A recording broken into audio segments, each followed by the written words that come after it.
met, the most influential person in my life. Living at Trump World Tower, I met a lot of interesting people. I met Donald Trump. I met Steve Harvey, Derek Jeter.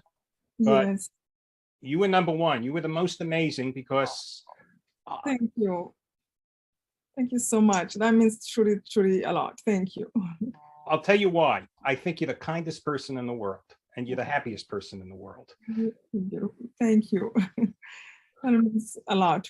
Coming, somebody saying that, I try, but I don't think I'm the one, but the number one, but still, it means a lot from you. Thank you. You were a big influence on me, and I wish I could be like you. The thing that stands out in my mind is that you're a survivor of the Rwanda genocide. We'll talk about that in a minute. Your family was murdered, and you forgave the people that murdered your family, and they were murdered in a very brutal way. Being chopped up by a machete is just gruesome and horrifying. What happened was terrible, even if there is no amount of anger that can change it. You forgave the man that chopped up your family. How could you do that? Yes, it was a struggle. It was a lot of thinking back and forth. All I can tell you for sure is that I know anger. I felt anger. It was there. The worst thing was I felt justified in my anger, as you can hear what you're saying, exactly that what happened. So I felt justified. I felt my family were innocent. They never did anything wrong. They were born, whatever they gave them to call them a certain tribe. What is wrong with that? So the more I felt justified, the more anger I had. And the more anger I had, my own body was aching.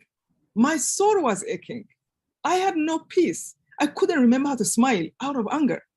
I couldn't remember how to see good in people because it was just like to see bad. And again, righteously so, somebody will say, yeah, you have a reason. And the whole tribe, neighbors, country turn against you. But then it still doesn't change the outcome, which was me suffering from my anger.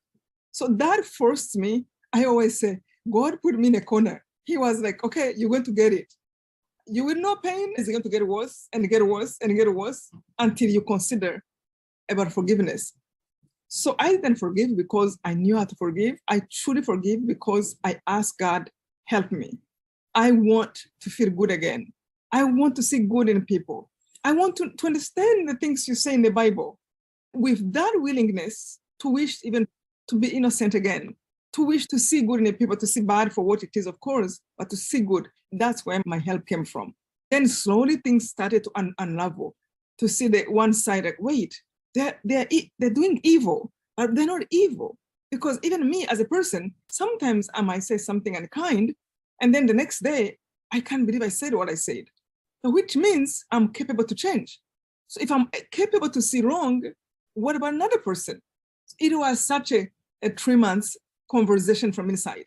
If another person can change, that means even a killer can change. So which means they're not evil, they are doing evil. So it was just like mathematically plus this understanding. In the end, it came to, yes, how in the world did I first be sold to be angry like them? How did I even wish to be like them? When you're angry, when you can't forgive, inside you, there is the thoughts and the suggestions of how can I revenge? Even if you don't revenge, like one of the things I used to say, I would never talk to anybody from that tribe. Could you explain to my viewers exactly what happened? What was the genocide about? So I wrote the story in actually 2 books left to tell, the first one, and the second one, Laid by Faith, which was the next 10 years after the genocide. The genocide happened in Rwanda in 1994. I was a student in college. I grew up in a family of 3 boys and 1 girl, me and mom and dad. We were all there until the genocide. In 1994, we were all, my brother was one brother actually was outside of the country. The other one was just finished his master's degree. The younger one was finishing high school and was in college. I went home for Easter holiday thinking it was going to be just normal, even if I knew something was going on. And then the genocide started on the 7th of April and life never been the same. 3 months later, my family was killed. And my parents asked me to go to hide to a neighbor who was from the other tribe. And he put him in a bathroom of 3 to 4 feet with 7 women. And we spent in that bathroom 3 months. The problem of the genocide, why it happened, in Rwanda, we had 2 main tribes, Tutsi and Hutu. And the tribe that was on power decided to kill everybody from the other tribe. So it was almost like a political parties, the way the tribes were seen in Rwanda. We all look alike, speak the same language, and for some reasons, they said, you belong to this tribe. And if you have a nose that is a little bit this and that, you are Tutsi or Hutu. Then they gave the identity cards. So you kind of fell in that tribe without even knowing how and why. Anyway, those tribes behaved a little bit like political parties. Now living in America, I see people understand what it is for people to hate each other just because of political. Yeah. That's the reason why they made a genocide. Sadly, and I have to say this, evil never conquer, ever. Evil will always fall in the end. It might suffer people, cause them pain, but in the end, the right thing will conquer. That's how I see life. So anyway, they caused the genocide, say, let's kill everyone from that tribe, from babies. So during the 3 months I was hiding, with a rosary my father had given me, that's what he gave me when we were separating. And that's what I held on to for 3 months. After those 3 months, they have been looking for us. I went in that bathroom, 115 pounds. I came out 65 pounds. I was bones. So for the 3 months, they were killing every one of my tribe, wherever they were hiding. Those who run to churches, they even destroyed churches. And the leaders of the country, they were on radio saying, well, we are going to live in a paradise because we're eliminating our enemies. And part of me, I'm like, no, it doesn't happen that way. You can't hurt another human being, innocent person, and think that you're going to have a good life. It doesn't happen that way. Why? They can't see it because they are blinded. Blinded by what? By hatred, by selfishness, by anger. So you can see it, but they couldn't see that. This was like a madness of the whole government and then the whole people. Many people from the Hutu tribe. Not everyone was bad. Look at the man who hid me was from the Hutu tribe because they were only ones who were able to go outside. So he hid me. They came to search for us up to the door. I mean, they came like 8 times in that house. Yeah, where I was hiding, 3 by 4 feet bathroom. People who were killing, they came to that house like 8 times. Find you. By the grace of God. It was then I started to be really interested in God. Like it would truly take him seriously.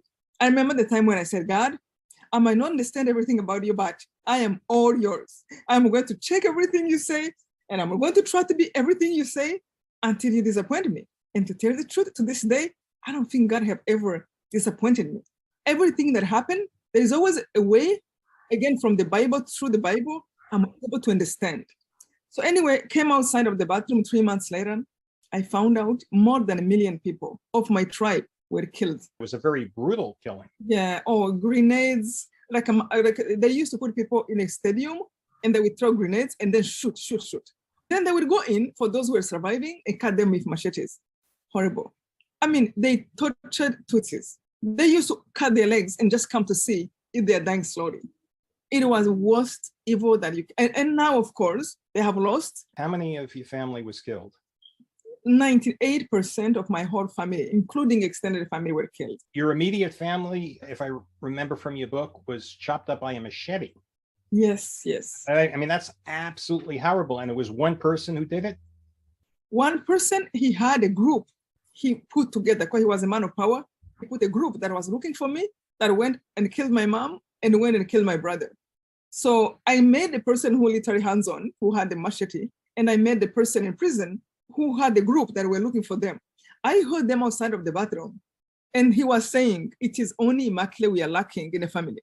He was looking for me because they took everything from my home. They were looking to make sure no one will survive.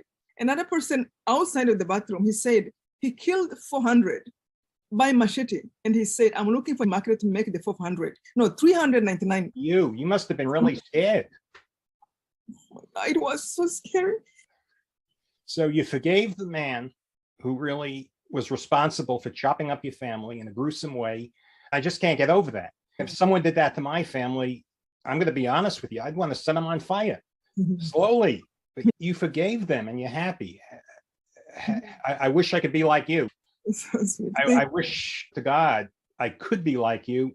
I admire you. You're just so kind and you're happy. Again, I believe in God. I believe in the grace of God.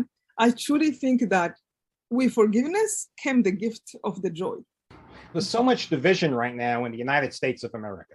There's so much hostility and radicalism in the Republican and the Democratic Party. Yes, people hate each other. What is your advice to America? I see that. I live in this country now. I go back and forth, of course, in Rwanda. But I just wish people can really take time to think individually and watch themselves and say, what am I doing? Even the things I'm believing, is this good or bad? What I'm thinking about another person, do I want to be the person who just think about evil and bad of other people without sometimes even knowing the people fully? You don't even know that person really well. You can judge what the person is saying in the moment, but don't go to hate them so much like you know everything about them. So what I wish in America, especially, it makes me think about what I have gone through during the genocide, how these two tribes who are brothers and sisters, coming from the same Father, God, that we are here on earth, God put us here willingly, individually, lovingly, and we are falling in the trap of Rwanda. We are falling in the trap of the devil that makes us look at ourselves like, oh, look at you, you're different, hurt each other. What if even somebody think about something differently? Can I bear them? Can I listen to why they think that way? Why do I have to hate them? I just wish that people can accept each other and also think back and learn something from Rwanda. This is what our politicians are preaching. It's almost the same thing as what happened in Rwanda. Sadly, if you can learn from Rwanda, the people who caused that, they did not win. I just wish people can see there is no good thing, no good outcome out of evil. I really appreciate taking the time to talk to me. Like I said, you're the most amazing person I ever met. To be able to forgive someone like you did, that's just amazing.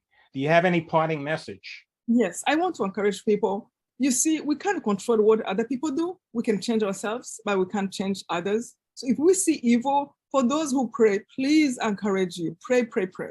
Because truly prayer can change everything. Also, please let go of the anger. If somebody does something bad and then you succeed to become like them and more angry, you have become two, not one anymore. Let go of the anger and do your part. Do good, do your part, and pray for our country, pray for peace. I hope the United States of America will listen to your message. I hope this video circulates. There's a lot of hostility out there. There's a lot of violence. The Republicans and the Democrats are getting very hostile towards each other. It's getting pretty bad. It's quite possible there's going to be a lot of violence, and I just pray that doesn't happen. I love this beautiful country, and I hope people can really just turn around and love one another. Immaculée, that was really beautiful. Thank you so much for agreeing to